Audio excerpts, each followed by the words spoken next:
নাম মোহাম্মদ আরিফ শেখ। এই বাড়িটা আমার। আমি বাড়ি তালা মেরে বাজারে গেছি। বাজারের থেকে এসে শুনতে পাই যে আমার বাড়িটা এলোমেলো করে ফেলাইছে, যে আমি মাদকের ব্যবসা করি। কিন্তু ভাই আমি কোনো মাদকের সাথে জড়িত না, কোনো মাদক ব্যবসা কোনোদিনও করিনি। প্রশাসনের কাছ থেকে শুরু করে এলাকায় মহল্লায় আপনারা জানায় দেখেন আমি কোনো সময় কোনো মাদকের সাথে জড়িত না।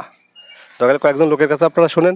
সবচেয়ে বড় বিষয় লাগে ঘর তো ভাঙিয়েছেই, আমার বালশির তলে নগদ 30,000 টাকা এনজিওর থেকে উঠে থুয়ে গেছি, সেই টাকাটাও নিয়ে গেছে।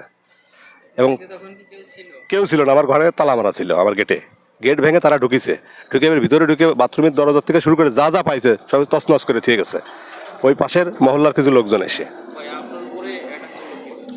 আমি এটা জানি না ভাই যে কিসের জন্য অ্যাটাক করলো। আমার সাথে কারো কোনো শত্রুতাও নেই আমার জানা মতে। এখন তাদের যদি কোনো শত্রুতা হয়ে থাকে আমার সাথে, এটা লোকে তাদের বিষয়, কিন্তু আমি জানি না যে আমার সাথে তাদের পূর্বে পরিকল্পনা শত্রুতায় আছে কিনা।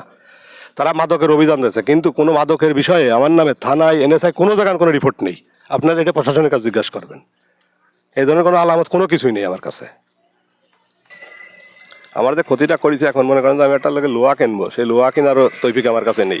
এনজিওতে টাকা উঠে ঘর বাড়ি ঠিক করবো, সেই টাকাটা ওরা নিয়ে চলে গেছে। এলাকা পূর্বের পরিকল্পনা।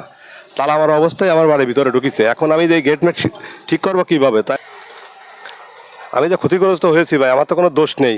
তা প্রশাসনের কাছে এবং আপনাদের সবার কাছে আমার কাছে একটাই আবেদন যে আমার যে ক্ষতিগ্রস্ত হয়েছি এর এখন দায়ভার কে নেবে। তাই আমি প্রশাসনের কাছে এবং সবার কাছে আমি এই ক্ষতিপূরণ চাচ্ছি এবং আমার এই সুষ্ঠু বিচারের তদন্ত সাপেক্ষে যে সুষ্ঠু বিচার হয় এইটা দাবি জানাচ্ছি। এটা আপনারা দেখবেন, আশা রাখি আমি।